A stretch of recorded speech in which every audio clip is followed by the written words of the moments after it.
Puis on va en parler du chialage et du chialage politique maintenant, parce qu'on a souvent l'impression que les oppositions à l'Assemblée nationale n'ont qu'une seule fonction, c'est-à-dire de décrier les politiques gouvernementales, puis à un tel point que les projets transpartisans font souvent figure d'anomalie, et on les souligne à grands traits. Et c'est ce rôle ingrat, celui des oppositions, que le réalisateur Tom Rodrigue a consacré son premier long-métrage. Et le titre, ben oui, c'est Les Chialeux. Il est avec nous en studio pour en parler. Tom Rodrigue, bonjour. Bonjour, M. Dumas. Merci beaucoup d'être avec nous. Ça fait plaisir d'être ici. Pour parler évidemment de ce documentaire fort intéressant, d'abord, peut-être un peu la prémisse. Qu'est-ce qui fait en sorte que vous avez eu envie de poser votre caméra sur le rôle des oppositions à l'Assemblée nationale? Bien, ça va peut-être vous surprendre, mais notre volonté, c'était de vraiment valoriser le travail de l'opposition. Bon, je dis que ça va peut-être vous surprendre parce qu'avec un titre comme ça, on s'entend que les chialeux, c'est pas mal plus péjoratif. Mais ça que reste une bonne valorisant. accroche aussi. Exactement. Ben oui. L'idée, c'était de partir de cette perception-là, qui est quand même assez répandue dans une partie de la population, et même par le premier ministre lui-même. C'est ça, en introduction du film. Monsieur Legault, il dit je comprends l'opposition, ça doit pas être facile de se lever chaque matin puis chercher des raisons pour juste chialer. Et vous avez raison, c'est peut-être une perception que bien des gens ont aussi à la maison actuellement. Effectivement, puis en toute humilité, moi, je pense que c'est une perception qui est peut-être un petit peu simpliste, et au contraire, puis je suis content d'avoir vu notre hypothèse confirmée pendant le documentaire. Le rôle de l'opposition, il est essentiel, puis il est très important dans notre démocratie. Puis j'irais même souvent, ce que j'aime dire, c'est que l'existence de l'opposition, c'est l'existence de la démocratie. Ça, on le voit dans des pays, quand ils sont pas capables d'avoir... quand l'opposition n'est pas capable de se manifester, on a juste à regarder en Russie, par exemple, avec Navalny. On a juste à regarder un peu ce qui se passe aux États-Unis en ce moment, à quel point c'est difficile pour l'opposition, pour les contre-pouvoirs. De faire son travail, de résister. s'opposer au pouvoir qui est établi. Exactement, exactement. Puis c'est aussi un des points de départ du film, c'est de se dire, ben depuis 1985 au Québec, il n'y a aucun parti qui a eu plus que 50% des votes.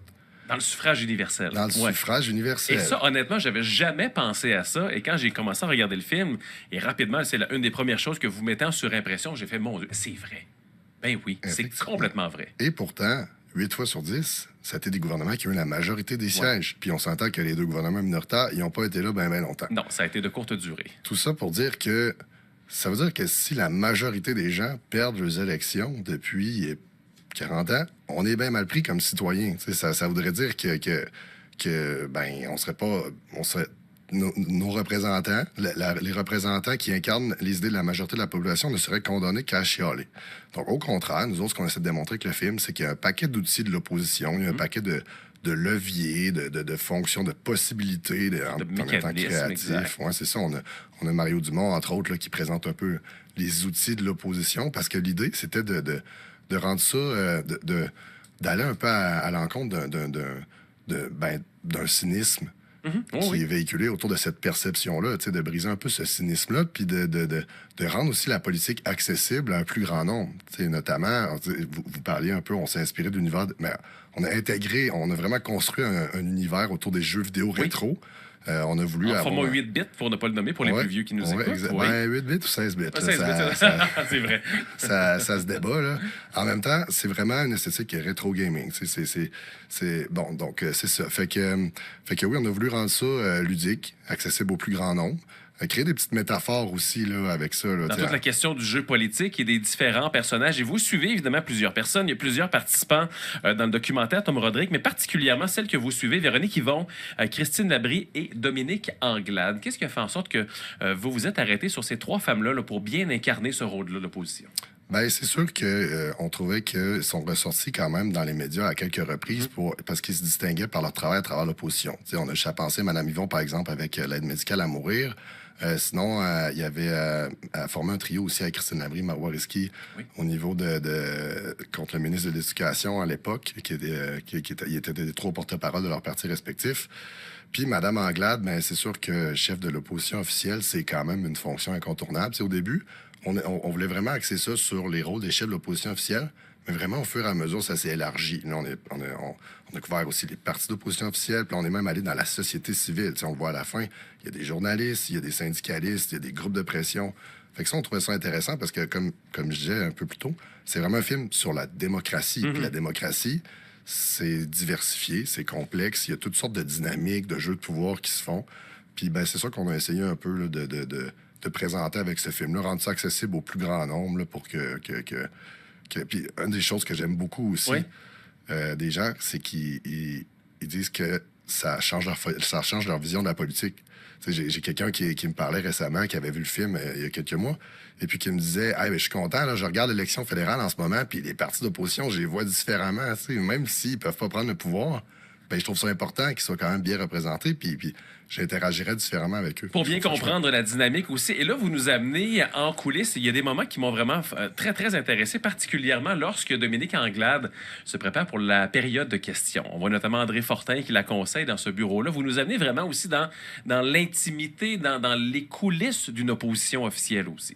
Oui, ben c'est un beau privilège là, de pouvoir filmer ça. Là. Ça, c'est le fun. Ça vous a étonné qu'on vous ait permis ça aussi, d'aller vous glisser jusque-là pour comprendre comment ça fonctionne un parti d'opposition? Ben, je dois admettre que j'étais quand même agréablement surpris de l'ouverture des gens, à quel point ils étaient vraiment ouverts là, à démontrer leur travail. En même temps, avec le recul, ben, je me rends compte qu'une des quêtes de l'opposition, c'est beaucoup d'avoir l'attention médiatique. Donc, nous, on leur offrait une tribune quand même avec ce film-là et tout. Donc, rétrospectivement... Il y avait du gagnant-gagnant aussi. C'est ça. Je me dis que c'est quand même intéressant pour eux de faire partie de ce film-là. Puis cette période de questions-là, effectivement, là, c'est sûr que normalement, la chef de l'opposition ne pose pas autant de questions dans une même période de questions. Donc, c'était quand même particulier. Mais c'était intéressant d'avoir la dernière journée de travail de Mme Anglade à l'Assemblée nationale, finalement. Tom Rodrigue, qu'est-ce qu'on retient de tout ça, de ce film-là? Est-ce que le problème de cette distorsion politique de représentation, c'est lié directement à notre propre système politique? Est-ce qu'il y a des mécanismes supplémentaires qui pourraient être mis en place pour valoriser davantage le rôle des oppositions? Qu'est-ce que vous retenez de ce travail de documentation-là? Ben, c'est sûr que c'est intéressant quand même, notre système, parce que c'est pas tous les systèmes dans le monde qu'il y a vraiment des partis d'opposition. Où est-ce que il y a un chef de l'opposition désigné. Souvent, l'opposition, c'est l'opposition de facto. Par exemple, aux États-Unis, ce qu'on va désigner comme l'opposition, ça sera pas... Il n'y a pas un chef de l'opposition. Souvent, ça va être... mettons que les démocrates... mettons qu'au pouvoir, c'est des républicains, puis que les démocrates contrôlent la Chambre, ben de facto, ils vont en quelque sorte devenir l'opposition. Mais nous, ce qui est intéressant, c'est qu'on a vraiment une place désignée pour l'opposition.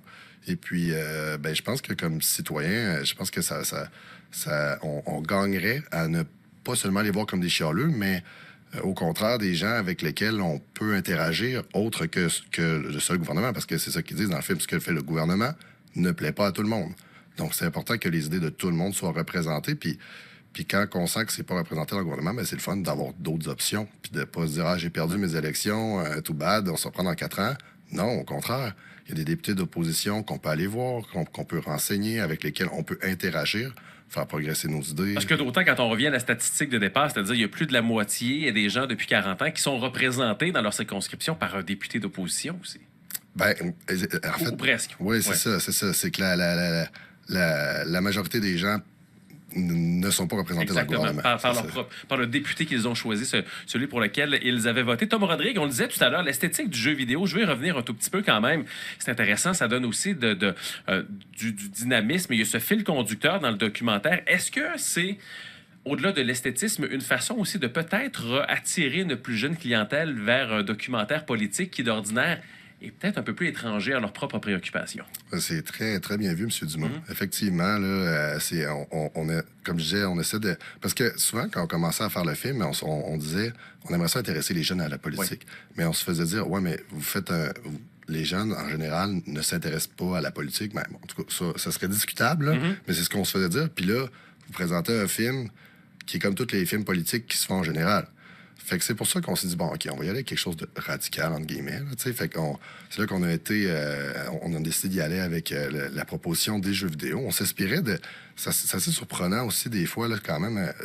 On s'inspire notamment de la franchise de jeux Street of Rage, là, puis un peu Scott Pilgrim aussi, des années 90, que vous connaissez peut-être. Ah oui, vous avez vu mes cheveux gris, je connais ça, oui. Puis, mais il y avait aussi une volonté, au-delà d'intéresser les jeunes, il y avait une volonté d'incarner un peu l'affrontement de la politique. Parce que, tu sais, la politique, ça reste...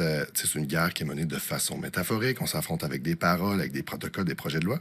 Mais ça reste une guerre, au bout du compte. Tu sais, on s'affronte pour savoir qui va avoir le dernier mot, les projets de loi de quel parti. À défaut de se battre, on discute. Essentiellement, c'est ce qu'on retient aussi. Exactement. Mais ça reste une guerre, au bout du compte. Fait que c'était quand même pour incarner un petit peu cet affrontement-là de façon ludique et créative. C'est quand même caricatural. C'est pas vraiment violent. Là, évidemment. Tom Rodrigue, le film, il est en salle à compter d'aujourd'hui, 30 mai, notamment au CLAP, ici à Québec. Il y a quelques représentations jusqu'à la semaine prochaine. Oui, puis il y a une séance spéciale aussi le lundi soir. Il reste encore quelques billets là, en présence de l'équipe. Là. Il va y avoir une période de questions-réponses aussi. C'est toujours très le fun. J'imagine qu'après, les gens doivent pas mal discuter aussi. Hein? Ah, surtout sur des sujets de même. Là. C'est vraiment j'imagine que ça nourrit pas mal la réflexion. Tom Rodrigue, vous êtes le réalisateur de ce documentaire qui s'appelle Les Chialeux. Merci beaucoup pour le passage en studio. Ça fait plaisir. On vous souhaite bon succès avec le film aussi. Merci beaucoup, M. Dumas.